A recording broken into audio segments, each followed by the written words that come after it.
sašetky do skrine, do šatníka, voňavé sašetky.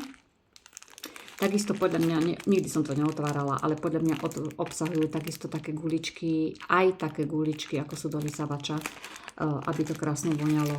Sašetku rozbalíte, dáte s nej dolu ten plast. Tuto sú také ušká, cez ktoré prevlečete vešiak a môžete si to dať na vešiak do skrine, alebo len položiť normálne do poličky. Je dobré si dávať do skrine sašetku v tej vôni, v ktorej používate aviváž. Oveľa viacej vám to všetko tam bude voňať, aj prádlo, aj tá celá skriňa. A vlastne keď otvoríte skriňu, tak celá izba.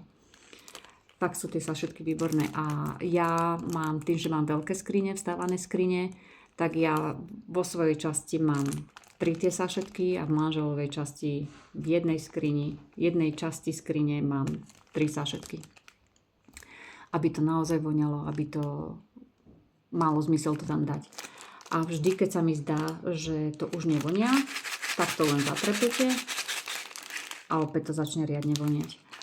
Tá sašetka by mala v tej skrini vydržať pol roka. Takže investícia stojí to okolo 2,80, tuším, že tá sašetka stojí na pol roka, keď si tam dáte 3, takže nie je to až taká strašná veda.